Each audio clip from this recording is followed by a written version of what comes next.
Brilliant from Kennedy. Couldn't resist the shot, and it's gone in off the defender! Determined, you lose your little player.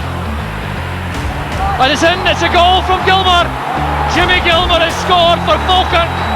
Finnegan's cross, Stephen Thompson! Falkirk have the lead after a quarter of an hour! McKenzie slips, it goes straight to McGuffey. McGuffey shoots from his own half, and that is incredible! He's taking them all on here. Catch him if you can. You can't. That is amazing. That is phenomenal. A touch of individual inspiration from Kevin McAllister. This is Falkirk Daft with Haldane Construction Services. Hello, ladies and gentlemen, and welcome to Falkirk Daft.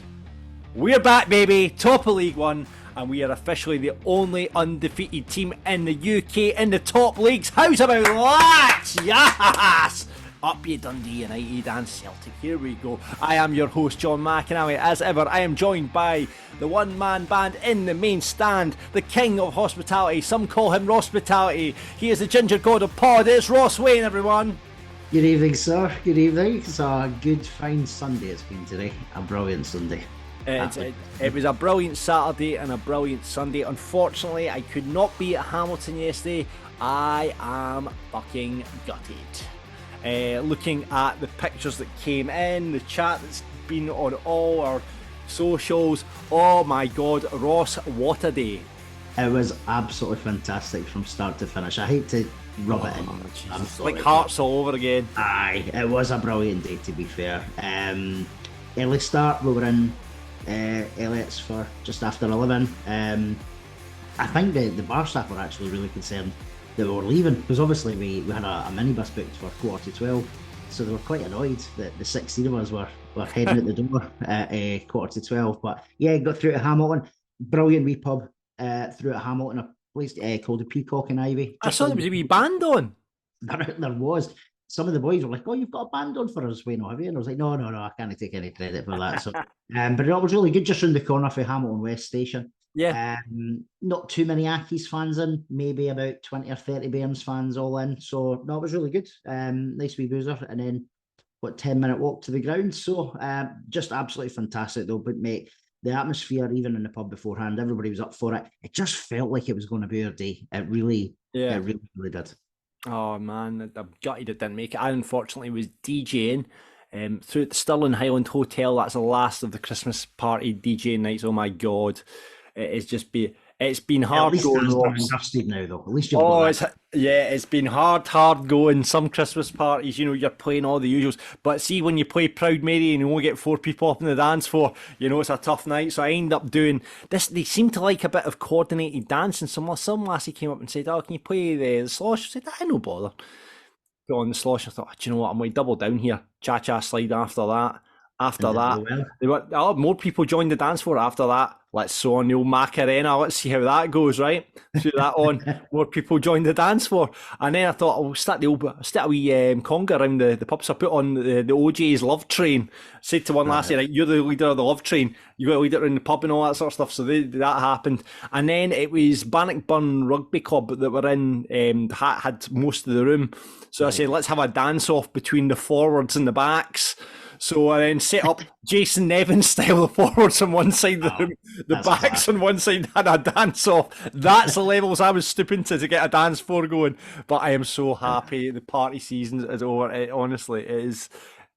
Like the DJ, like when you be kind to DJs at Christmas parties, that's all I'll say. Because all we get now is people coming up on their phones going, "You got this song? Can you play it off my phone?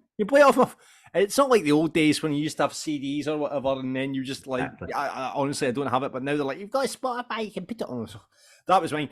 I have to say though, we had, I'll tell you this story actually, Ross, because it's quite funny. Very, very cringy, however. So we had a 360 photo booth. I don't know if you've seen this, right? Basically what happens is you stand in a circle, could be 1, 2, 3 people in the circle, and a camera kind of revolves around you, right? And it kind of films you for 10 seconds, gives you this really cool kind of slow motion, cool video, and you've got to do a bit of posing and what have you. So I've been man this for the last kind of 3 weeks, and my partner's always the same. It's like threes back on the thing. Make sure you're back to back. A bit of posing. You can do a bit of big fish, little fish cardboard box, bit of voguing, pretend you're Destiny's Child, all this kind of part, right? That's me. So I always say, and make sure you keep your hands and feet inside, because otherwise, we've had a few incidents of people getting their arms taken off. Right. So I start this part. All right. I'm up to the bit where keep your hands and legs inside, and I look up, and the lassie had one arm. Oh, yeah. no. Yeah. That I kind of stopped myself before I said it though, but I was just like, and make sure you keep your feet and everything inside the circle. Oh my god, that's almost like Alan Partridge. Oh my god. So, but the Christmas party season's done. Hope you enjoyed your own Christmas party. Actually, talking Christmas parties, we're having our Falkirk Daft Christmas party this Thursday, Ross. Go see Parliamo.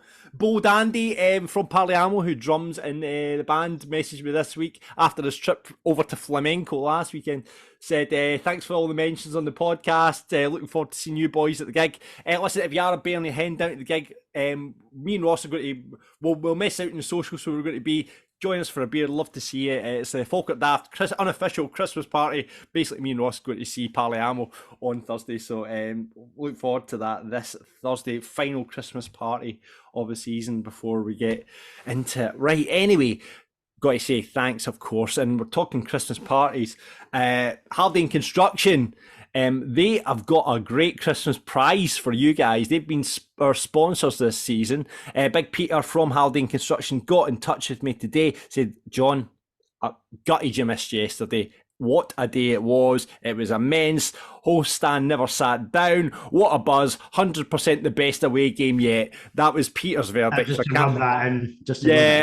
Thanks very much, Peter. But Peter is the main man at Haldane Construction. Remember, they're delivering construction and building projects across the Central Belt for the last 2 decades. From domestic extensions, new builds, swimming pools. Don't forget that. If you want a swimming pool, they can do whatever you want. They're going to talk you through the project all the way. Absolute communications at the forefront of their business, and customers at the heart of everything Haldane Construction do. And as customers are at the forefront of everything they do, we've got to say thanks to Peter, who has given us a fantastic prize to give away on Falkirk Daft this evening. He's got he sent me this thing. I've got some boxes. I'm like I felt like Brad Pitt in Sevens. Like, what's in the box, man? And he said, coaster, a keyring, a whiskey glass, a Johnson's tablet, a mulled wine, a kit, miniature whiskey and wine, Yankee candle, and he's going to get some bits from the club shop too to stick in the box, and you can win a box from Haldane Construction, and it's easy as that, right? So how are we going to do this competition? I hear you ask. Here is how we're going to do it. Just tell me what the Haldane Construction specialise in. Simple as that. I've just read you, told you what they specialise in. All you got to do is tweet Falkirk Daft.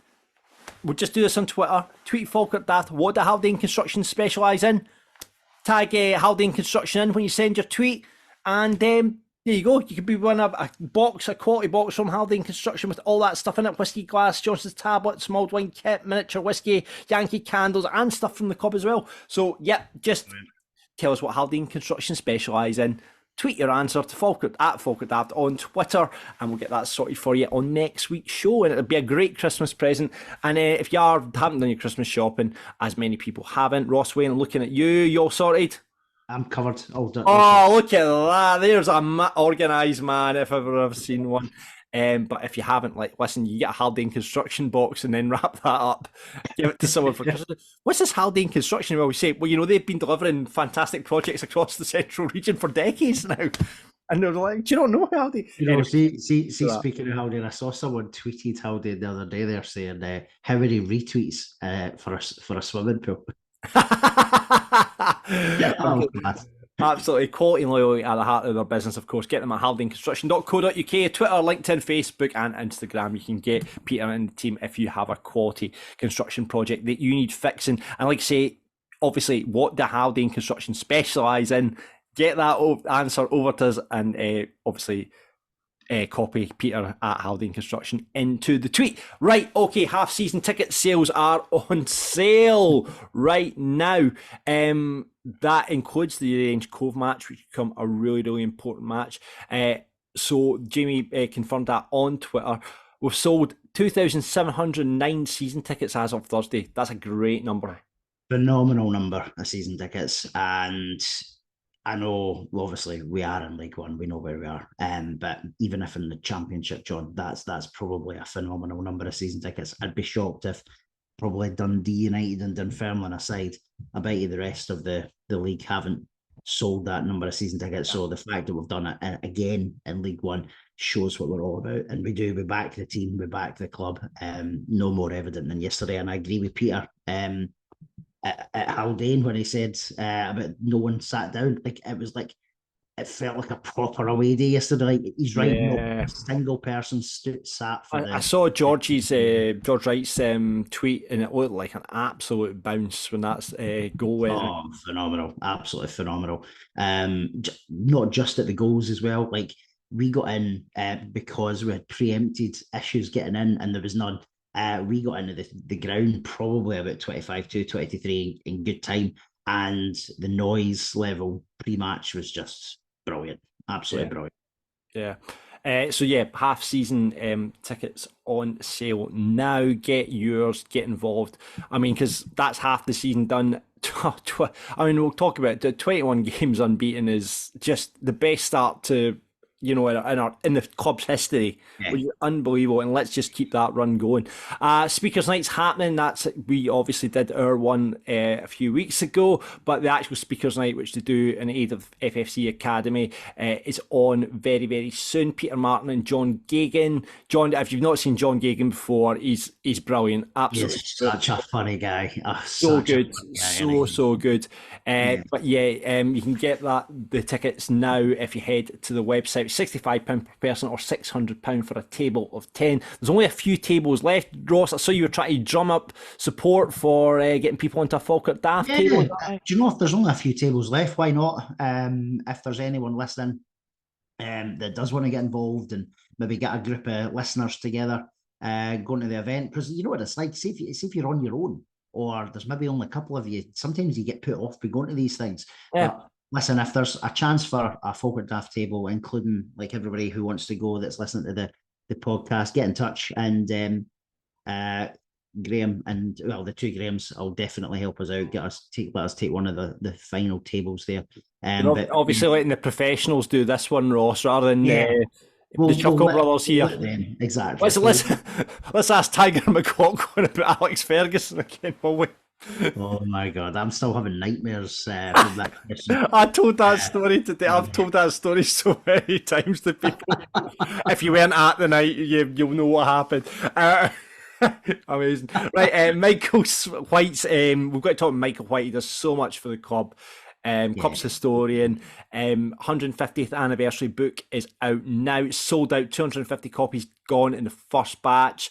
You can collect yours at Behind the Wall this Wednesday, which is Wednesday the 20th, between 2 and 5 p.m, or the Brockville Bar in the KM Stand on Friday between 2 and 5. Second print run's happening in January. If you're interested, contact Michael White or Falkirk FC Heritage social media pages on Facebook and Twitter. Cost is £30. I have got most of Michael, like the first kind of, this is book number 5, I believe, that Michael's done? It's a good question. It's 5 or 6. Have you seen the size of this one, though? Like, see when you look at the graphic, the picture he's put up. So it's an A4 size book, John. And it must be, like, honestly, it's so thick. So the detail that's been put into this. Do you know what? I'm going to have to email Michael because I need to get it. It's one of these coffee table books, you know, that people have. Like, I've got a nice wee coffee table. I've got a couple of books that you just put out for show, like, you know, to look fancy. I think I've got The Making of Empire Strikes Back, which is this massive big compendium. And that would look great in my coffee table. I'm sure the wife would be delighted with that. So I need to contact Michael and get that. So get yours ordered now. He's going to do our second print run in January. really fancy that myself.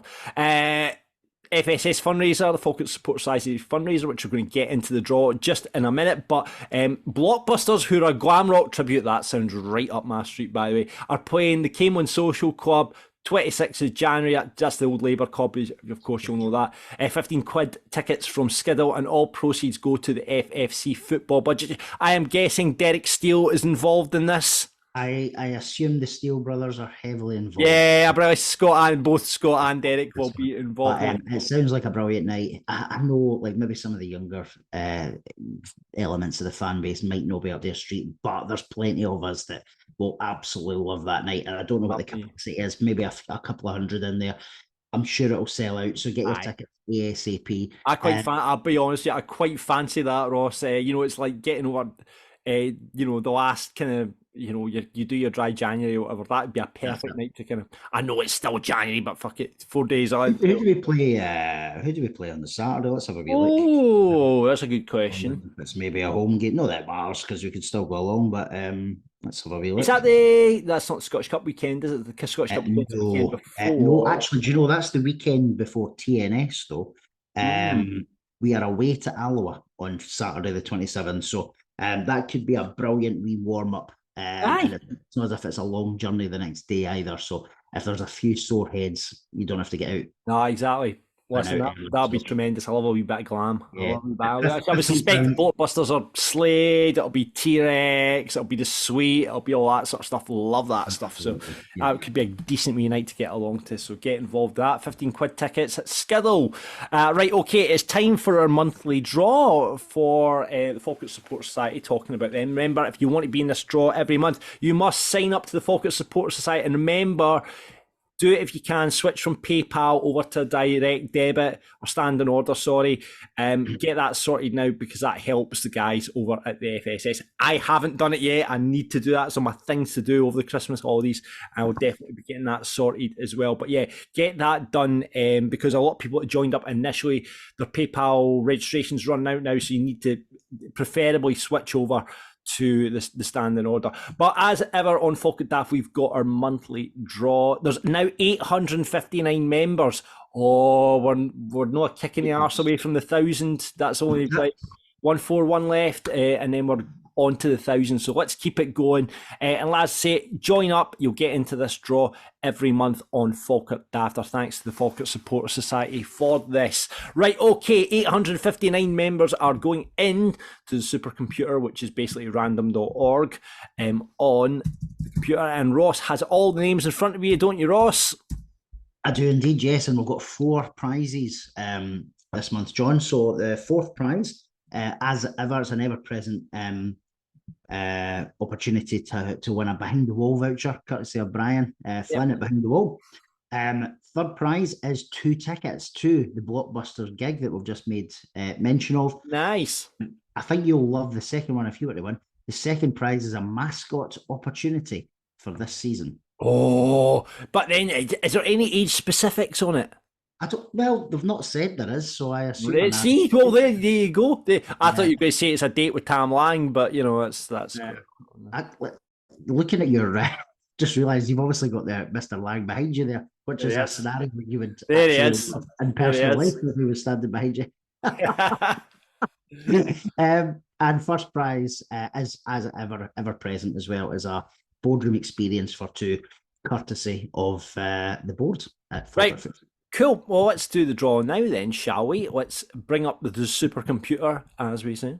Bring that up on. If you're watching on YouTube, this will make complete sense. If you're listening to the podcast, you'll just have to take our word for it. Okay, here we go. So we've got 1 to 859 put in. We're going to generate the first number, and this is for the Behind the Wall voucher, and that goes to 656.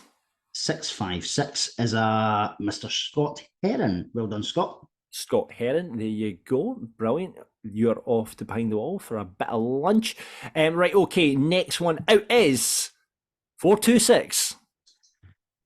426. We have a Mr. Kyle Fivey. Well done, Kyle. Good done, Kyle. That is for the Blockbusters tickets. Indeed. For that gig. Okay, this is the mascot experience. Great prize to be won. And it goes to, cross your fingers, John, cross your fingers. 403. I think that's me. 403. Let's have a look. It's not you, unfortunately, John. It's Matthew Gardner, though. Well done, Matthew. There you go. What age Matthew is, but it'll either be him holding Cole's hand, or it maybe one of his kids or a relative. Yeah, it's what an amazing Christmas present for one of the kids if you're to give that for Christmas. So there you go. Well done, Matthew. And finally, the boardroom experience is going to 544. 544. That's all male winners this week. So we've got Mark Hamilton. Well done, Mark. Well done, Mark. There you go. So there we go. That is the Falkirk Supporter Society draw done for the month. If you want to get involved in the draw next month, it's so simple. Just sign up for Falkirk Supporter Society. Remember, all the money is going into the club. Will help John McGowan with a January budget. Though, do we need any players? Oh, do you know, John? I think we need to keep on top of it though, because we're in front. But you know, Hamilton and Cole will probably invest a little bit. Well, especially we'll get into it, but Hamilton's injuries and is there a goalkeeper situation? We need to talk about that, I think. But let's move on to the game then, shall we? And every week on Falkirk Daft, we like to invite a guest pundit on to talk through the game. And this week is no exception, of course. Let's speak to Alan Risk. Cheers, thank you for having me, guys. Not a problem, sir. Good to have you on. We've just discovered that Alan is an ultra marathon runner and has been running for 7 hours today. I just trying to burn off the enthusiasm I gained yesterday at the game. You must have been flying round that today, well, you know. I'll tell you what, man, it's just the atmosphere of the game, like the whole day. I was there with my brother, his brother-in-law, seeing his first Falkirk game, one of my best mates, James, and just to get a result like that, on a day like that, as important as it is, but at this stage of the season, it was phenomenal. Yeah, absolutely. Alan, do you know, I was saying that to John just before he came on. It was almost like everything just clicked yesterday, didn't it? You're absolutely right. It felt like a pressure moment, and it felt like the kind of game that can either, if you win it, obviously maintain an unbeaten run, we go to new heights. If you lose it, you're really worrying going into January. Yeah. I mean, Alan, but you're your first time pundit on here. We need to ask the standard questions. How'd you get into supporting Falkirk, first of all? I mean, obviously, I'm born and bred in Kenlin, so Falkirk is the local club other than the juniors. And I used to work Malcolm Allen's Butchers up in Larbert, and a lot of the boys in the Saturday. For years, probably when I was about 15 through to I was about 19. And obviously finished at whatever 1 o'clock on a Saturday, and quite a lot of the boys were straight up to Falkirk. So that was when I started going to the games. Stinking of meat, stinking of all the meat, and all that. Straight into the game. Exactly that. Trying to fleece mince pies for pints. Aye. So was it then after the game behind the wall, down the road for a wash, then back up to Rosie's, the standards? Aye. If you had time for a wash, aye.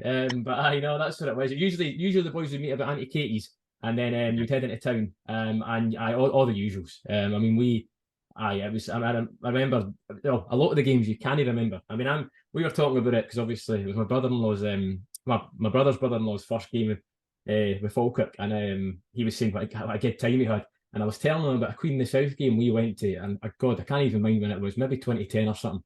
And we were clapping the team off at half time singing Tsunami. That was the song that was going about at the time. Oh, yeah. Yeah. And I remember clapping the team off, and we're like at 0-0 at half time. It's good half of football, like looking forward to them coming back out. And then the stewards came out after about 15 minutes and told us all to leave. That apparently the match had been abandoned. And it was only when I'd sobered up, like the following day, I checked. It was abandoned after 20 minutes. We all thought it was half time. Amazing. Right, so the South away, that has that effect on. It's true. That is true. It's a long journey down there. Alan, out with the Holy Trinity though, who's your favourite Falkirk player?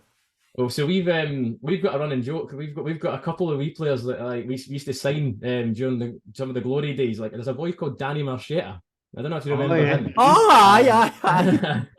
So just having a foreign name in the back of your Falkirk shirt, that was fun. I don't think he did much on the Danny pitch. Marchetta is an absolute belter, by the way. Yeah, was he? Did we get him from? Was it Red Star Belgrade or something? Aye, It was something like that. It was something mad. He was mad. an under 20. He was under 21 for.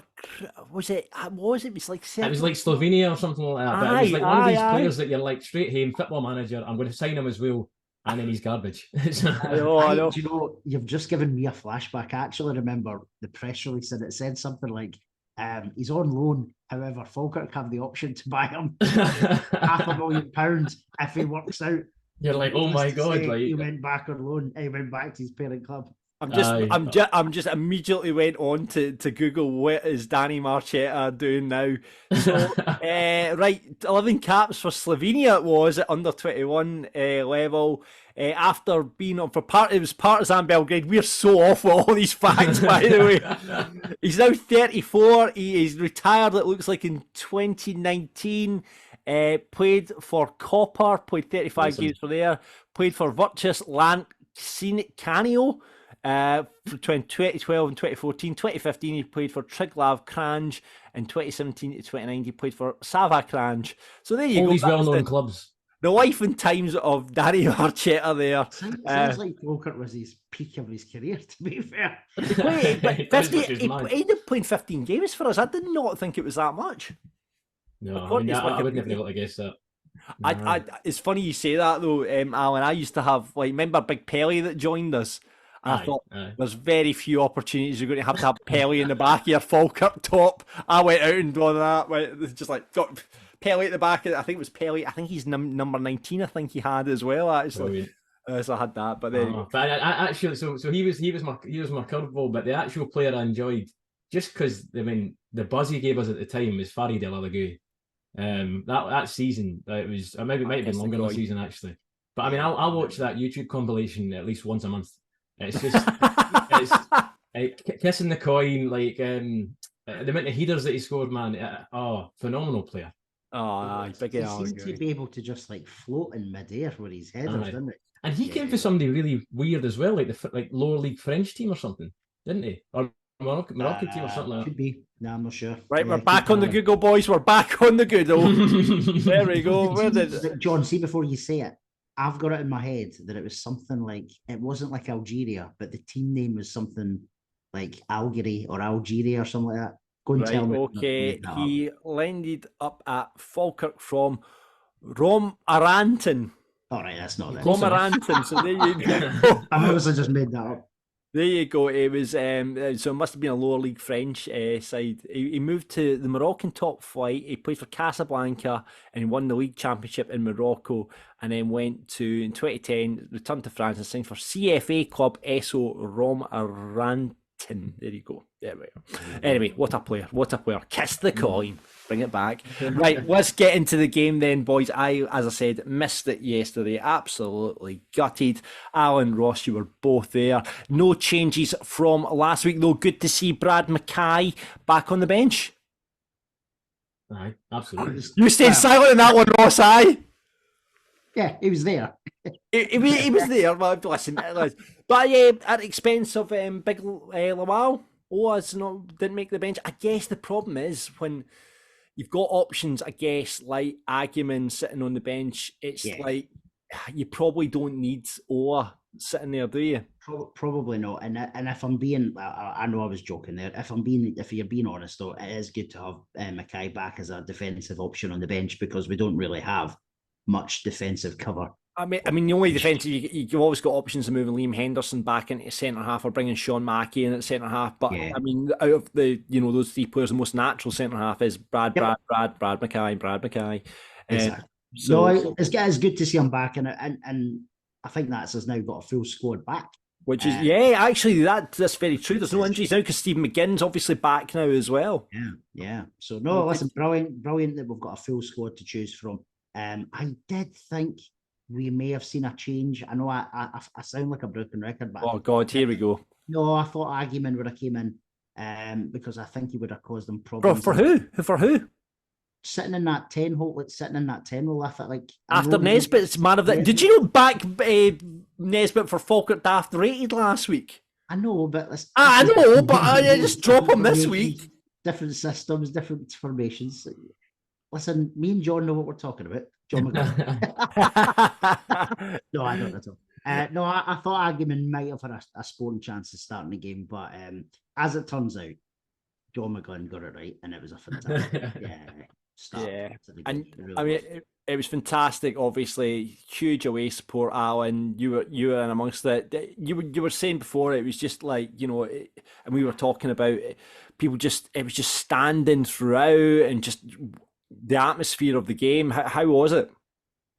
Tell you what, that young team have created something electric. And I mean, I think obviously when you've got a game like it was, I mean, I think Hamilton switched the side they were shooting into in the first half. So we all hoped we were going to get Falkirk shooting into us in the second half. But they switched it. So we kind of knew like we need to score this half.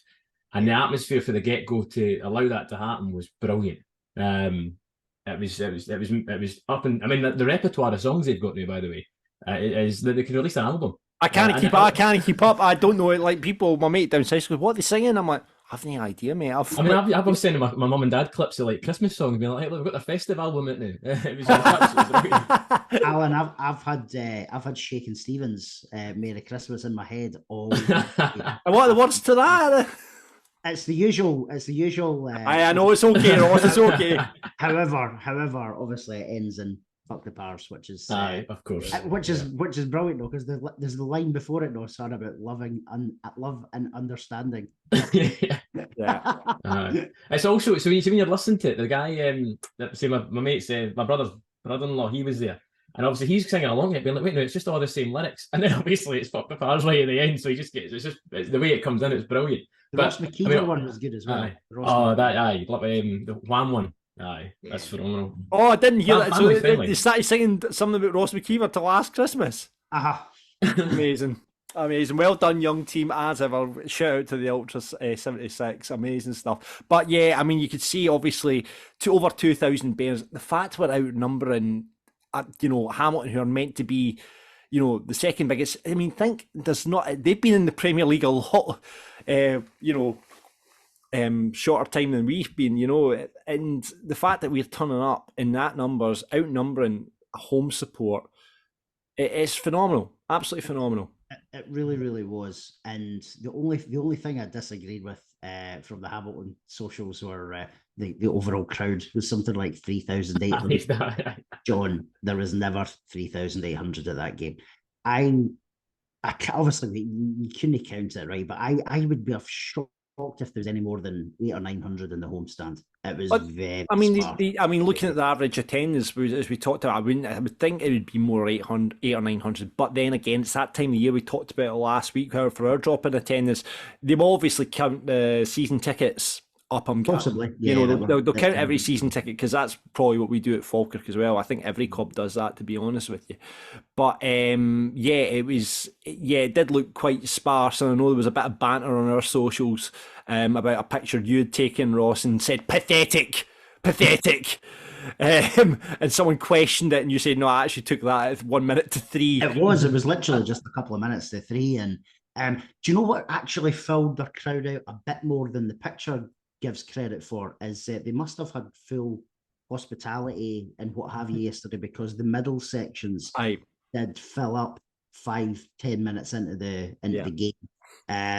And as it turns out, like I noticed, there was loads of videos and pictures last night. It was brilliant. Alan, you were the same. You're probably checking all the stuff, but there was loads of videos and pictures put on from the home end. And as it turns out, there was loads of Bairns fans in hospitality yesterday as well. Yeah, it was that way. Sharing all the videos and what have you. So it was just fantastic. Fantastic. So into the game itself, off tough wire, really. Out the traps really quickly, Ross. We did, yeah. It was, as Alan said, it was just the intensity from the first kick of the ball. We had a really early chance. I think it was Morrison had put a good cross in, and Nesbitt kind of got his head to it, and no one was really there. But it just kind of, like, that was in the first opening minute. So it just felt like we're going to go for it today. And as Alan said, the players 100% fed off the crowd. Yeah, and we were off to a flyer. The penalty came relatively quick into the game. We looked like we were pressing. I mean, it's hard to see, I think, on the footage that was shown, but the referee seemed quite adamant it was a penalty. Alan, what did you think? To be honest, if it went against us, I thought it was quite harsh. I think his arm was by his side, so is it a handball? Yes, but it was a powerful shot, and his arms were by his sides. So you can see why the referee gave it. If it had been against us, I would have went, oh Christ. There didn't seem to be a huge amount of complaints from Hamilton, though, and certainly John Rankin didn't really flag it up in any post-match interview that I've seen, really. No, he didn't. I don't know where you were sitting in the stand, Alan. I was at that side of the box, so it was like it massively hit his arm. But I was probably a bit more, to be honest. My angle, I was towards the sort of back left corner. Right. So I mean, where I've seen it is maybe hands look closer to his body. Yeah, it was definitely handball, but as you said, when handballs can be contentious. I think even John McGlynn said it on his post-match interview, didn't he? That he doesn't like to see penalties given for that handball in that type of situation, because it's not as if he was like that. It was obviously down by his speed, but I'll take it. And was it? Look it back to the semi-final against Inverness. We had one like that against us as well. Do you know what I mean? We've been burnt by it ourselves, so you take it when it happens. No, absolutely, and great to see a Falkirk penalty. We seem to have had a few more this season, which is good to see. Morrison obviously steps up. Cool as you like, slots it past one of the best goalkeepers. Great, right into the bottom corner. He seems to do that, Callum Morrison. I mean, I hate run-ups like he does. Honestly, I can't even see the kind of run-up he does. And then moves to the sides, doesn't he? Yeah, I'm just like, oh no, I can't handle it. But I mean, he does. He seems to have a really good record from the penalty spot. He's only missed a couple, hasn't he? Yeah, not recently either. I think the ones he was missing was, remember, it might have been his first season or his second season, and he was forever hitting them high, and he hit the bar a couple of times, and one might have went over the bar as well. Thinking back, I can't watch his penalties. Like I looked away yesterday. I can't. I'm the same. I like a good straight run up and a good just fire it in. That's it. Yeah, so I had the fear. I see that way when you're standing, like everybody's got their phone and you want to film it because you're like, this could be a big moment. But at the same time, I'm like, if he looked up at me by chance, I want to look composed. I want to look at my eyes and know that he's going to score this. I know. So Callum puts in the goal. Brilliant. I think it's at 11 goals for the season in all competitions now. Is that right? Do you know? I'll tell you, because I think I've taken a note of this, or maybe I've not. No, I've not. Do you know, John? I think he must be there or thereabouts, because when we last did the podcast last week, I'm sure we said he was on 9 or 10. So yeah, he'll go 9 in the league. It says here 9 in the league. 9 in the league. I think it's 11 in all competitions now that he's got. So I mean, Callum Morrison doing the business again for us this season. Top scorer last season, obviously, and then we are really gutted that we took our Falkirk Daft sponsorship of the goals and put it on Jordan Allen. Great decision for me and Ross there. That's worked out really well. It's worked out really, really well for us this season. Yeah. But he's doing the business. However, despite a relatively dominant performance, we let Hamilton back into it. Brad Spencer nicks the ball kind of in the halfway line. It falls to a Hamilton player. It was just a hoof up the park. Let's be honest with you. Defence was there. Looked like they could cope with it. Nicky decided to come out, see if he could get it. We mix up, and then the ball falls to Lewis Smith, and it's just, in fairness, a very good finish over the defenders and the goalkeeper and into the back of the net. Nicky Hogarth, a lot of comments being made about his performance yesterday in terms of just looking like a bag of nerves in that atmosphere. What did you make of it, Ross? I feel quite sorry for him, actually, because obviously, see, when in hindsight, when I've watched it back, at the time I was probably more annoyed that he'd fumbled it. But actually, when I've watched it back, I don't think the defence have helped him at all. I think there's been massive confusion between the defence and him. He's then had to make a decision. He's not had to handle it outside his box, which I assume is why it's fumbled. And the boys put it over him. It had made a huge save just before that. I think it might have been Tumulty had a really good strike and he had saved it really well. So it obviously affected his confidence because he then had another couple of instances in the game where he spilled it. I'm thinking more in the second half, Alan, wasn't it? There was a couple of spills that led to a half chance for Accies, but I think he was let down by the defence at the equaliser. I really do. Do you think the defence let him down? I do when I watch it back. At the time, no, I was more annoyed at him, but we're so far away at that end of the ground, you don't really know what's kind of going on. And when I watched it back, did Nicky need to come when Tam and Cole were there? Did Nicky really need to come for it? That's what. But when you watch the defence, though, John, the two centre halves seemed to slow down because they obviously saw him coming. I think it was just a collective error. No one's put a shout on that, but do you think no one's put a shout on that ball then?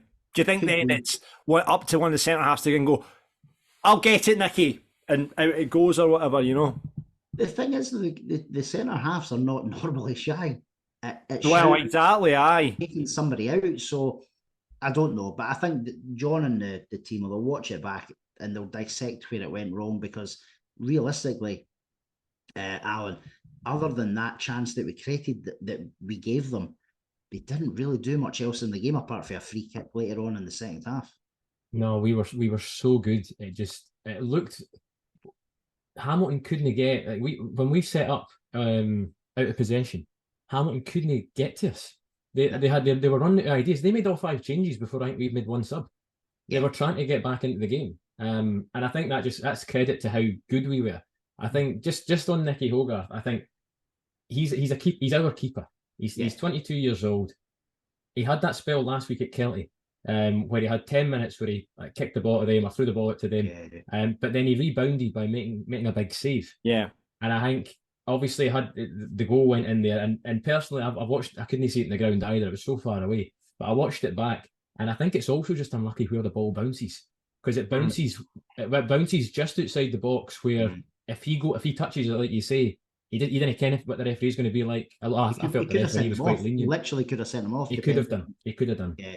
No, so that's it. But I think he, like you say, he had moments where he's nervy, and I think personally, as someone who's played in goals in the past, I think if you're a big defender like you're called Donaldson, I think you just need to make a decision. I've got a nervous keeper, right? Brilliant shot stopper, distribution on point. He was creating chances every goal kick. It seemed like. Well, I mean, the goal that we got, it all came from Nicky. He's just punting exactly. So he's got massive positives. However, he is nervous, and I think as a central defender, when you know you've got that behind you, you take his nervous. You take control of the situation. He's a young guy. He's a young guy now. The problem, as you've just said, Alan, the trouble is, see when we've got like Finn Yates or any of the other youngsters that we've had, actually, the fans back them to the hilt, right? The trouble is, as always, when a keeper makes an error, it's a goal or a potential goal that they've let go. So it feels he's probably got a bit more pressure on him than maybe some of the others. I agree with you though, he's our keeper, so you want him to be confident, you want him to be playing. I do like Sam Long. I don't think Sam Long's a bad keeper either, but he's not our full-time goalkeeper.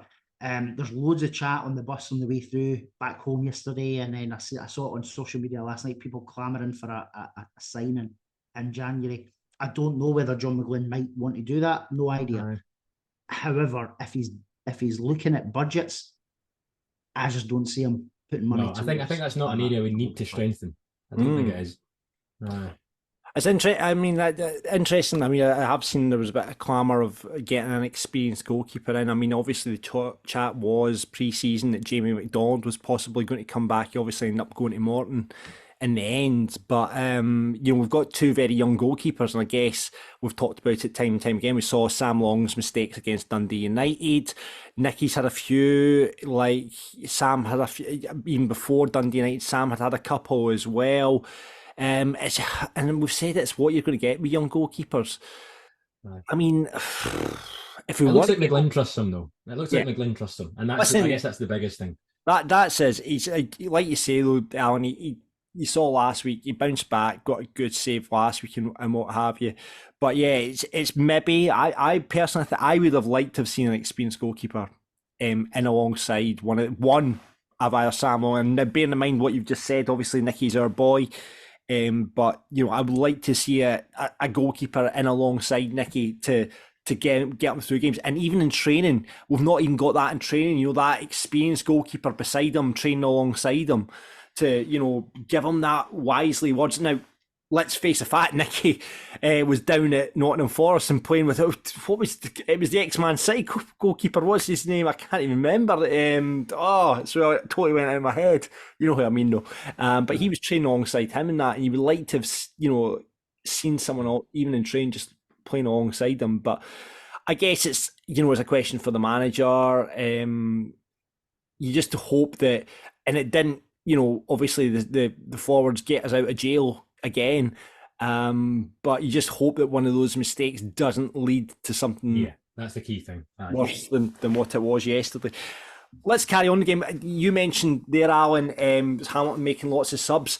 Obviously, Lee Kildare pulled up in training. That was considering they got that game on a few weeks ago just so he could serve a suspension and then come back for this game. That was a big loss for them because he's certainly one of the better players in the league, Lee Kildare, as is Scott Martin, who went off in 25 minutes as well. I mean, in the last game, Scott Martin bossed that midfield and he obviously limped off at 25 minutes. So all very positive. And then the goalkeeper went off at half-time, but that wasn't before he conceded a second one. And we talked about Nicky Hogarth, the kind of negative.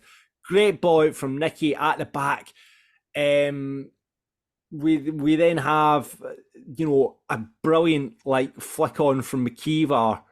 Like honestly, that boy, like, because he was up in hospitality last week, and we said about him not being, like, I'm taller than him. I thought he was massive, like, but you saw him in size comparison between him and Hogarth, and he didn't look really that big, and I'm even taller than him. I was like, oh, bloody hell, he's not that high. But see his ability in the air, his ability to flick on, his ability to hold up is phenomenal. I mean, like, we talked to Alice supporters and they weren't that fussed about him leaving, but it's maybe the players he's playing around now. But Ross McKeever's flick-ons, and he just seems to have a kind of second. He knows where the ball and where the players are going to be, you know, every time. No, he was fantastic again yesterday. He does a lot of the dirty work, doesn't he, as well, as we've talked about before. But in particular, the second goal, though, as you said, I don't think he got the initial header. I think did Anaki's player head up, and then he's got the second one. Yeah.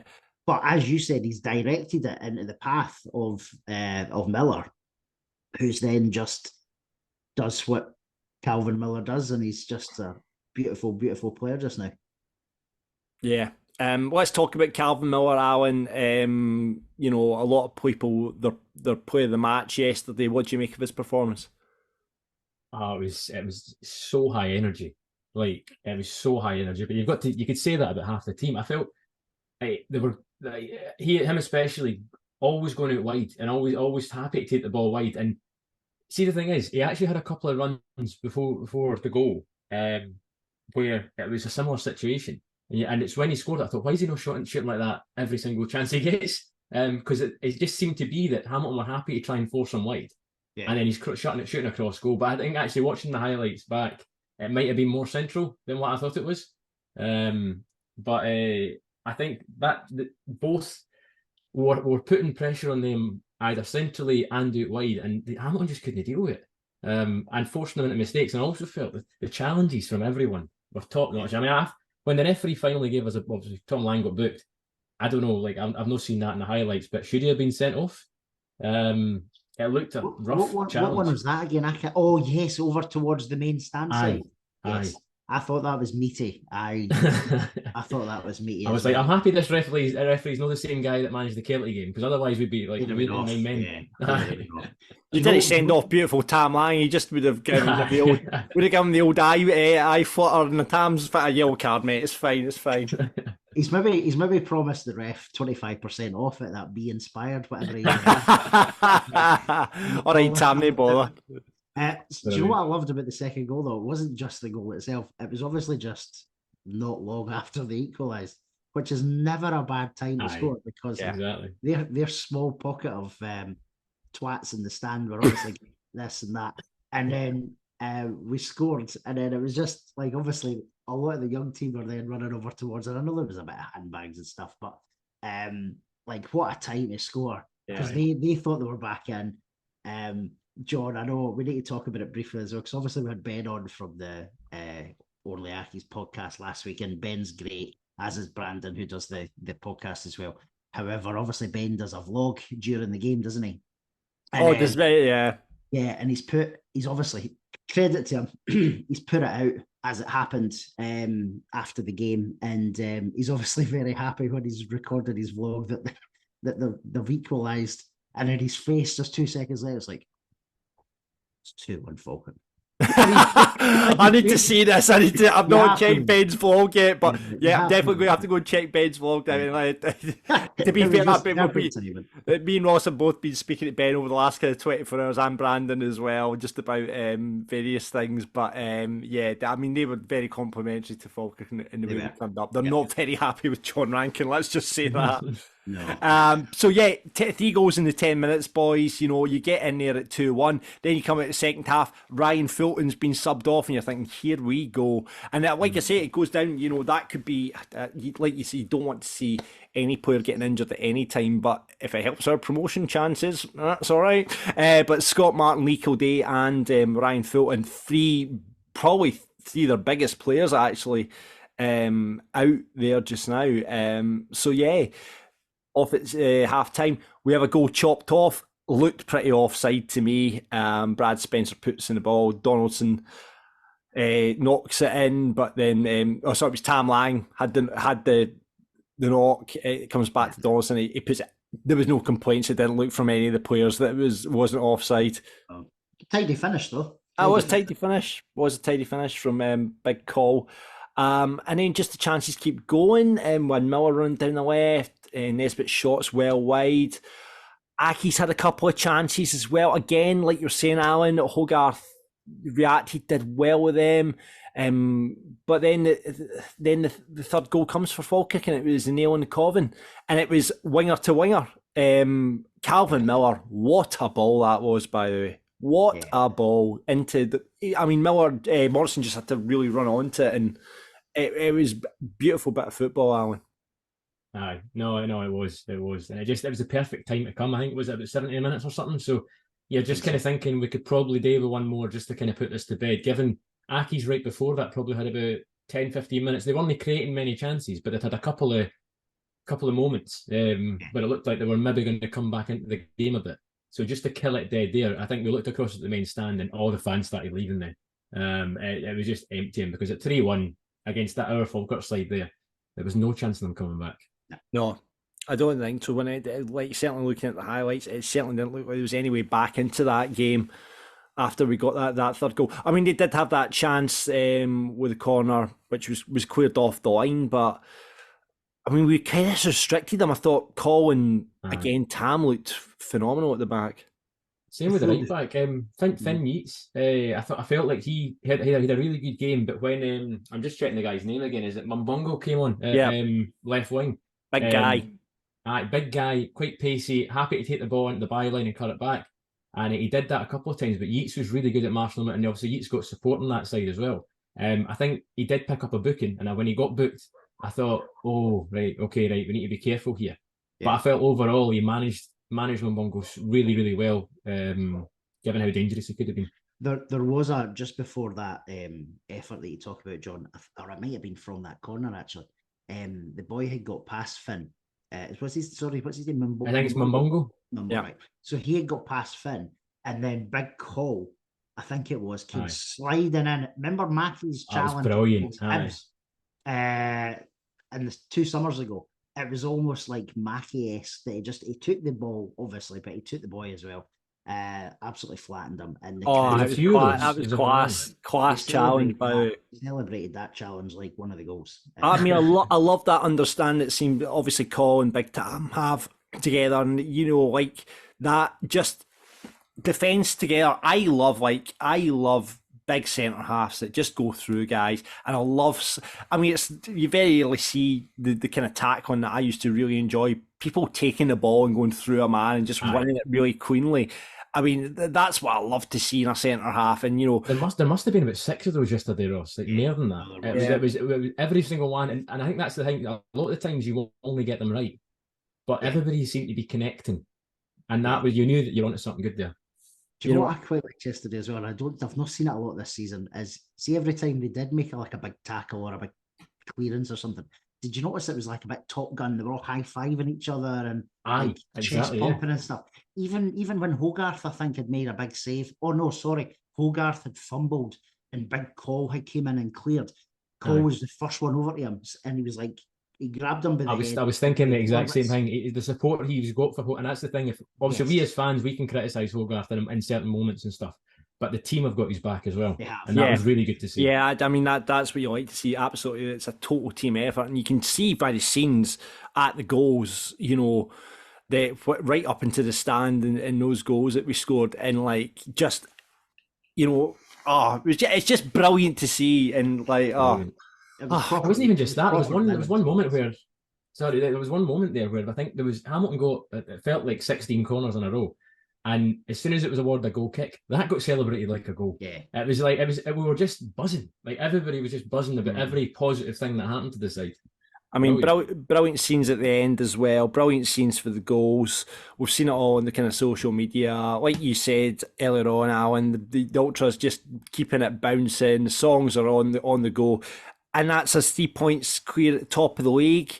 Game in hand against Cove. I'm glad to see their run came to an end yesterday against Alloa as well, which is pleasing. Let's hopefully get a few more of those on the run up to the rearranged game, because we have now got the potential to go 6 points clear, barring any slip ups again over the Christmas period. Do you know what I mean? You'd hope you go down to Annan next week. You would hope with the position they're in. They obviously took a draw at Stirling yesterday as well, that we could go there and we'll just have enough to get by them. Do you know what I mean? I think we've got 3 home games after Annan. Yeah. We've got Stirling Albion. We've got, I forget who's in between Stirling and Cove, but I'm sure we're at home the first Saturday in January as well. So it's 3 home games on the spin. So a really, really good chance to kind of, again, start the new year off with a bang. No, absolutely. So yeah, like you say, Ross, Falkirk, we've got Stirling, then Queen of the South, who are I don't like to say it, they're on a decent run, and then into Cove there. So we will see how it goes. Right, listen, let's hear what the manager had to say after the game. John, a massive game, another huge build-up. You must be absolutely delighted with how the team performed out there today. Absolutely, yeah. It was all about winning today. I thought the first half were very, very good. I think we deserved to be in front. Callum took his penalty very well. Handball, it's one of these ones that you get them and some go for you and some go against you. We managed to get this one today. I've no doubt there'll be ones in the future where it might go against us. I'm not a lover of these type of things, these penalty kicks where it hits somebody's hand, you get a penalty. So I'm not a lover, whether you get them or against you. I'm not a lover of these type of things. But anyway, it's what it is. The handball rules is, you know, it's strange anyway at times. Anyway, yeah, so a lot of nerve. Callum had to step up. There's a little bit of time in between the penalty being given and penalty being taken, and he stuck it away very well. So delighted to be in that position. I thought our player in that period deserved to be in front. But lo and behold, you know, within 2 minutes, it's one each. Just a long ball over the top. We didn't quite deal with it. Nicky's came into a kind of awkward area. And to be fair, the lads finished it really well. There wasn't enough room for error because Tom was getting back in the line, so it dropped in just under the bar. And as I say, 2 minutes later, it's game on, it's back to level. But a great strike by Calvin. He did it exceptionally well. I thought Calvin was different class, particularly first half. Second half a little bit quiet. Second half, but amazing in the first half. And he's managed to pick out Callum Morrison for the ball for the third goal. Callum ran through, ball kind of broke for us with the defender. He's through 1v1 and manages to stick it away. So absolutely delighted. After that, we've had to defend, had to clear balls off the line, defend our box really, really well, as you've got to do. Nicky had a couple of saves to make, one a kind of long range effort that obviously moved. He's going one way and he's had to save it, you know, probably with his left hand as he's going across the goal. And there was one or two hairy moments, but the guys defended really, really well. The whole team defended well, and delighted for them, delighted for the nearly 2,000 fans that were here today. The 16th of December. There's Christmas coming up and all the sorts of things, and a massive thank you to every Falkirk fan that came here today. Thanks for the back-in. Hopefully you're away happy. We couldn't have managed to do it last year against our nearest rivals in the league. Today we've come here and we've done it, showing great mentality, great character, and I'm sure you're delighted that there's a long way to go, a hell of a long way to go, but it gives us a little bit of cushion. We are delighted, John. We are delighted. Criticism's been levelled, especially like a lot of supporters, Wraith Rovers supporters included, say John McGuinn can't get it done in the big games. That certainly was the case probably last season, bar a couple of exceptions. That kind of puts a marker down, doesn't it, Ross? I would say so, yep. And it's not his first big win this year either. I know it's the first one in the league probably. But if you think about the cup games that we've had, like that night against Dundee United, we bossed them. We were massively up for that night as well. Fans played a huge part of that night too, just as he said there. But it definitely puts a marker down. And I think I agree with what Alan said right at the beginning. It feels like that type of game, type of result that might just see us push on now and continue the unbeaten run. Knowing our luck, we'll go and lose to Annan or something. But hopefully not. And we keep pushing on, because I sound like a broken record. We're a different animal. We're a different beast this year. The club feels different. The fans feel different. Let's just don't do it.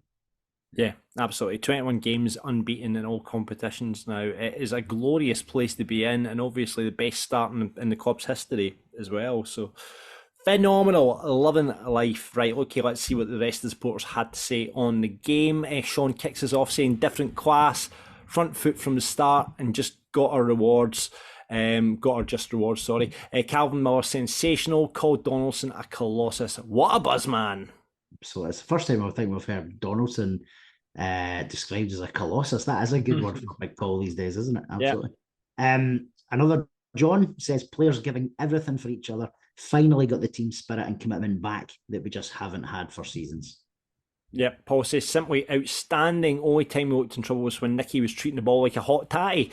Loved the defence celebrating with each other after some of the boxing tackles around our box. Yeah, we were just saying that. Absolutely. Behind the wall / Brian Flynn. Fantastic spirit. The team was up for it from the first whistle. Calvin's running past to find Callum for the third. Topped off a man of the match performance for Miller. What a signing he's been. Well done to the board, management and players, but the fans were just amazing. Absolutely, second that. Danny says that is a statement. Now, I think this might be Danny, who I met a couple of weeks at my Christmas. It is indeed. I met my Christmas party. Shout out to Danny. I was at the Cash for Kids Christmas lunch, and Danny, I was walking through with Cassie, who I work beside with, and Clyde One, who's the co-host in the breakfast show. And me and Cassie walked through, and I heard, John, Falkirk Daft! And I was like, all right. And I met Danny at that. It's like, oh, we need to get a picture. I said, do you know what a picture of Cassie? He said, nah, I didn't listen to the breakfast show. I went, we listen to the breakfast show. So it was like, always get to the point, it was like getting Cassie to take the picture. Very embarrassing, but I did. She would have been raging with that. I brought that up on the Monday. I was like, did you hear what happened on Friday? Anyway, shout out to Danny, top man.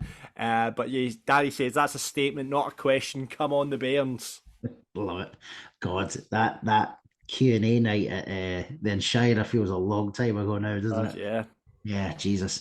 Scott says, finally, we step up in a big game. It's been a few years in the making. I'm on the Bairns. Yeah, Ali's going with the game and the result I've been waiting for all season. Great all-round team performance with absolutely standout moments. Conceded one and everyone rallied. What a result. What a buzz. Another one of those. I think that could be the name of this week's show, Ross. Absolutely, it's up there, yeah. Ryan says, going forward, we were sharp. Defensively, we were solid. Controlled most of the game. Great performance and great support and atmosphere. Only unbeaten team in Britain, 21 and counting. Come on. Love it. Absolutely. And finally, Scott says, outsung, outplayed, outfought, outstanding. I like that. I like that. Do you know, I think that could be the...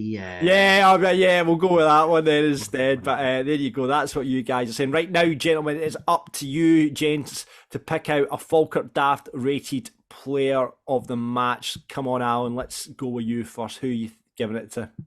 See, you think if somebody scores 2 goals, they deserve it, but it's like probably Miller for the overall game. I have to agree. It's going to be Calvin Miller for me as well, and it's no slight on Callum Morrison, who was like brilliant again yesterday, 2 goals, but everything good in the game went through Calvin Miller, so Calvin Miller for me as well. All right, I've got breaking news, by the way. I've got breaking news just before we get to our Falkirk Dafty of the week, because Calvin Miller's ran away. I've got an email from Denon Lewis. There you go. Actual email from Denon Lewis. Well, hi guys, the email address is yes. Hi guys, Denon here. I'm totally mystified that Hamilton did not field any of their superstar players yesterday. What the fuck? Everyone knows that they have better players than Falkirk in every position on the park, and yet they did not field a single one of them in the top of the table clash. This is a mystery indeed. A UEFA Fair Play investigation beckons. The smells of betting scam in the making. Hamilton dropping behind Falkirk deliberately to raise the bookies' odds on a Hamilton League win. Do not be surprised if a Nigerian prince bets the 1 million that Haki's so kindly donated to his hardship fund when the odds rise to 10 to 1 or so. And then Aki's bring back all of their top stars to inevitably romp to the title. Up yeah, DL. So there we go. Denon Lewis, thanks for getting in touch there and contributing to this week's Falkirk Daft. I forgot all about that. Was it £10 million or something like that? No, was it £10 million? As if Hamilton have £10 million. £1 million, was it? It was a quite substantial amount that they gave to someone got their balls booted for that. Right, okay, so that's your Falkirk Daft, right? Calvin Miller, who's your Falkirk Daft? I've got a bad feeling I know who this is going to be. Ross. Do you know, I'm struggling because everybody's probably listening to this going, it's Nicky Hogarth. Do you know, I can't say it, John, because he saved us more than he cocked up in that scenario, and I don't think he's blameless for the goal. So I'm not gonna. I genuinely don't have one. I'm gonna be that guy. Don't be that guy. Don't get your arse off that fence and get those splinters out your arse. Come on, right? Come on. Who is it? I'm not going to say, right, okay, I'm not going to say Hogarth because I thought he saved us at points in the game, so I'm not going to say something, Kelv, give me a name. Do you know, I'll go with Big Alfie because he never done much when he came on. It's a half-arsed Falkirk Dafty of the week, but there we go. What about you, Alan? Did somebody no pick somebody that wasn't a player? Can you just say like Hamilton Football Club? For like making us buy physical tickets. We do sometimes, don't we? What about the Hamilton fan that appeared to have a hot water bottle? Segregation fence. Can we not give it to him? What, on the hottest day of the year as well? Well, the thing is though, right, Aki's made such a big deal about it being, what was it, a robust search. You don't think to take a hot water bottle off some fan coming in? I don't hot water bottle. I mean, there's not much you can. I guess you could. You could pour boiling water. Boiling water in it for a start. But then you could get a cup of coffee for the pie stand. Do the exact same. Listen, the wee Ned who had the hot water bottle, John, he was not making coffee with right. Okay, the Ned with the hot water bottle is the Falkirk Dafty of the week. I'll go with that one. Absolutely no problem at all. Listen, Alan, thank you very much for coming on Falkirk Daft. It's been a pleasure to have you on, mate. Ultra marathon runner as well. Wow. He's done 7 hours of run a day, and he's come and spoke to us 2 Dafties. John, see, before we let him go though, we have to ask him the question about. So Alan got in touch with us last season when you were on a stag do. He's not dressed up as John McGlynn. So it was my brother's stag do, and obviously me and my mate James were groomsmen. I was his best man, and so we decided. My mate James messaged me. He's like, "Any chance? What do you reckon about this?" And it turns out, so we're James is zooming into all the John McGlynn's clothes and finding out like where his tick is on his hat and all the other bits and bobs, and you can buy it all for the for Greaves. Yeah. And that was us, brilliant. What a weekend. How do you describe that when you're kicking about? Who's the stag? That's John McGlynn. Who? What? Nobody got it. But the thing is, a lot of folk thought we actually just played for Falkirk or like members of the Falkirk backroom team. It was mad. When the train down, there was another stag further than the train. And we managed to just tell them we were analysts for the Falkirk team. And so they were coming up for a wee while, like telling us about players and that. We're like, actually, mate, I've got to level with you. We're no. Do I remember from your message last year though that he's were like talking like John McGlynn for the Aye, juniors. so we had to for the whole duration of the as much of the weekend when we're still thinking about it. We had to answer like in his tone, and so like somebody would ask you like, right, what time we get in the train, and you would give them this 15-minute spiel. That is brilliant. That is were you all doing the flappy hands as well? Oh, everything, man. Everything was doing to a T. You would have thought you were seeing three McGlyns. It was phenomenal. Tremendous. Absolutely brilliant. Absolutely brilliant. Love it, love it, love it. But listen, Alan, thanks for coming on Falkirk Daft this week. No, cheers, guys. Much appreciated. Appreciate your time. And if you want to be a guest pundit, just like Alan has this week, please drop us a DM, Twitter, Facebook, or you can email us pundit@falkirkdaft.co.uk. This is Falkirk Daft with Haldane Construction Services. Right, it's time to look at our next game, which is Annan away. It's our first visit to Gallowbank since 2011, which was the semi-final of the Challenge Cup, in which we won 3-0. God, is it that long ago? It's weird that it is that long ago because I do remember it fairly vividly. Obviously, Alan's just talked about Farid El Alagui, and he would have been playing for us that day. So doesn't feel like 12 years ago, if I'm being honest, pal. Definitely doesn't. Oh, it doesn't feel that long. God, we're getting old.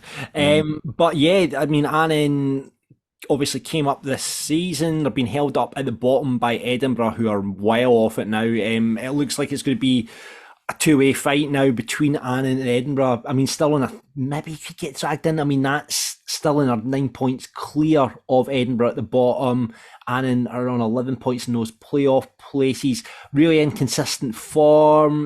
Got a draw obviously against Stirling yesterday. Seem to be picking up a lot of draws. Only 2 wins for the season, however, Ross. But as we all know, going down to places like that, you know, when you've got Tommy Goss, I think Tommy Goss wasn't fit the last time that we played them, and I think he's back fit again. He's certainly a very good player, and actually a player I wouldn't have minded to end up at Falkirk, but he's back in the fold now and seems to be doing the business for them. Yeah, he scored a few goals, 6 or something, so he's obviously got a few goals in the league. Don't know who they've came against, but his 6 goals is nothing to sniff at. I think we need to be professional, John, when we go down there. Mm-hmm. I'm sure there'll be another big crowd. I know it's close to Christmas, but I'm sure there'll be another big crowd going down to there. There certainly was 12 years ago. Granted, it was probably the first time I think we'd ever played Annan in a proper game, but for many, this will be the first opportunity to get down to Annan. I know Elliott's have got 2 buses going, right. So and I know there'll be others travelling down as well. So yeah, just. It's one of these games where you just want to get, as you say it all the time, 1-0 and up the road. That's exactly what we need next Saturday. Yeah, no. Would you make any changes for next week, Ross? Probably not, and I don't think he will either, unless there's any niggles. Obviously, Hendo did get himself in a bit of a tangle with one of their players yesterday. He kept playing maybe 5-10 minutes after and then got taken off. He got outpaced by one of their players in the midfield, and I think that was probably what McGlynn looked at and went, I better make a bit of a change here, which is when he started to bring on a sub. But if Hendo's fit, I don't think there'll be any other changes next week. No. Yeah, I mean, what would be who would you bring in for Hendo if it was the case? I assume, well, you've obviously got Stephen McGinn now there, but I don't think Stephen McGinn's in a starting position. I think he would move. Would it be more a Yates into midfield and bring Bisland in at right back? 100%. That's the move you would make, yeah? Well, don't get me wrong, if Stephen McGinn was fit and healthy and could last a chunk of he's probably not up to that speed yet, though, is he? I wouldn't have thought so. But if he is, then he's the ideal replacement. Yeah. But on the basis that he's not, I would definitely move Finn back into midfield and Bisland into right back. Yeah, well, fingers crossed for Hendo. He's been a linchpin in that midfield, you know, for a player that we brought in to play at centre half. He's done like the physicality gives you, and obviously, he's Pirlo of League One, so yeah. He just seems to get himself like tackles that you don't think he'll win. He wins. His legs are obviously probably his legs are Big probably gadget, big Inspector Gadget legs. He gets there was a couple of instances yesterday where you think, oh, he's not going to get the ball here. Then he swoops the leg in and clears it. So he's a big player, and we definitely want him fit and healthy, and hopefully he is. I'm sure he is. We've not heard from his dad to say that he's. I'm sure Willie will be in touch to let us know if he's fit or not. So Willie let us know, yeah. Exactly. And it's a shot, and he'll want to play. He'll want his son playing because I think this is the closest game because they live down that way. I'm sure. Right. Yeah. So it's only 10 minutes for his. It'll be a family do it for the Hendersons this weekend. Exactly. Yeah. So are you going to make a game yourself? I won't make it. No, I've got a pre-arranged family due on Saturday. Yeah. It's that time of the year, isn't it? Obviously, there's so much going on. I'll not make it down. I will get to the. I'll make sure I'm at the second Annan game later on in the season. I did get down, so I've already ticked it off in my stadium list from 2011. But I do think there'll be a big crowd there. Do you know what I might do though? Because I'm definitely not going to see it live. But I noticed the club are now doing. Did you see that they can do you can do the audio version of it. Yeah, you can do the audio version, or you can watch it back fully from midnight on the Saturday night at a reduced pay-per-view cost. Oh, really? I should, depending on how the result goes. I'll maybe. You're not going to try and avoid the result and go to midnight, are you? No. As in, I was more meaning whether I bother purchasing it to watch the full 90 minutes again. But I'm hoping I miss a number of goals because it would be amazing for everybody going down if we came back up the road with the 3 points and a few goals behind us as well. Be a very good Christmas present going into Christmas as well, to be at that top of the league, 3 points clear. I don't know who Hamilton have got next week actually. Hamilton are at home to Kelty Hearts. Yeah, so I would suspect, though in saying that, Kelty are no mugs. They've picked up form. There were certainly no mugs against us as well, despite that terrible refereeing performance. Mm-hmm. Yes, so exactly. You never know. Yeah, we'll wait and see what happens there. Predictions for the scoreline then? I'll stick with what I mentioned a few minutes ago, 1-0 and up the road, just as you normally go for. Can I just, Sean Elderbrandt, the Falkirk football commentator, is, he's started doing that as a sign-off at the end of the match as well. Trademark John McAnally, by the way, that it's 3-1 and up the road. Sean, stealing my patter. Anyway, so I'll give it 2-0 and up the road. 2-0 up the road with the 3 points. So that. And then obviously we've got struggling Albion on the December, don't we? So I know. I'm just thinking, are we doing a podcast in between, or is this us now until? Well, there's a quick question. We'll talk about that off air if we can manage to align our calendars, because it is that time of the year, Falkirk supporters, that there's hundreds of different things going on. We'd have to record on Christmas Eve, which I don't know what your calendar's like. I've got the panel to go to, and I've got work in the morning. But no, you don't. Oh, right. Anyway, we'll work that out. We'll work the logistics out. Fingers crossed we've got a podcast next week. If not, it'll be the week after. Don't worry, we'll have something on the Annan game over the Christmas period, so you can hear our thoughts on that. But yeah, let's see what we can do down at Gallagherbank this Saturday. This is Falkirk Daft with Haldane Construction Services. And that is it for this week's Falkirk Daft. Fantastic. Top of the league, 3 points clear. Come on! It's a good place to be. And you look at the start we've had to this season. You wouldn't think.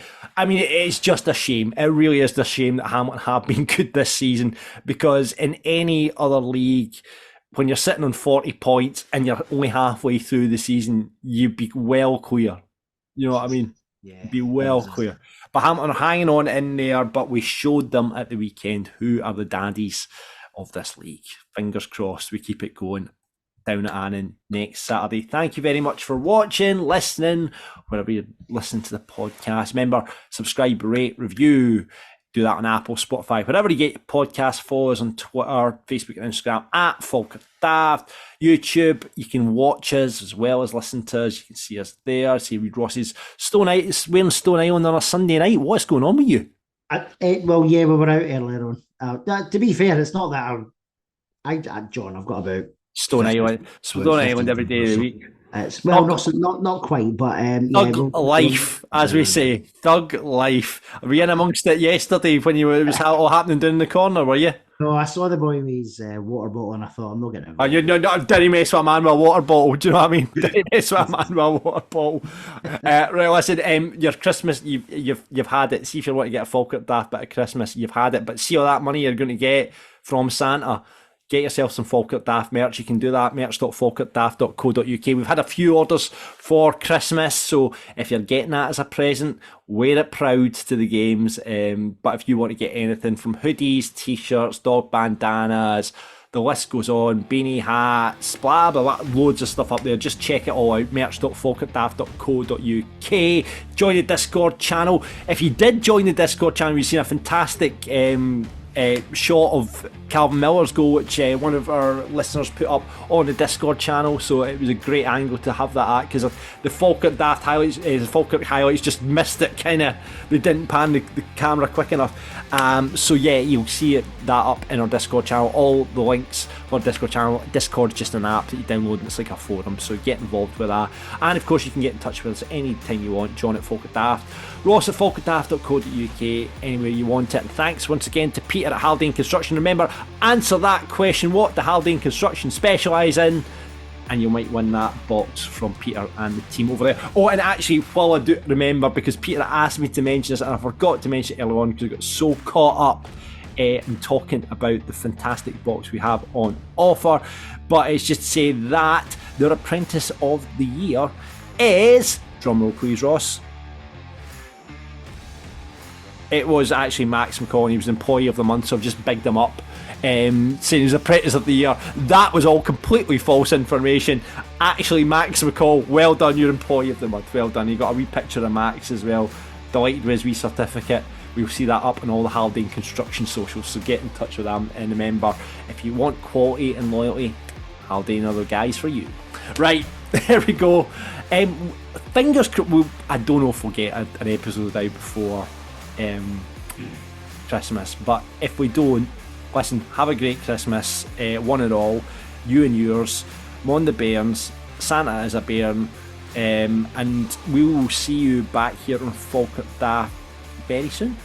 Normally, you can say Merry Christmas. You can do your Christmas. Normally expect the unexpected, buddy, but Merry Christmas. Off the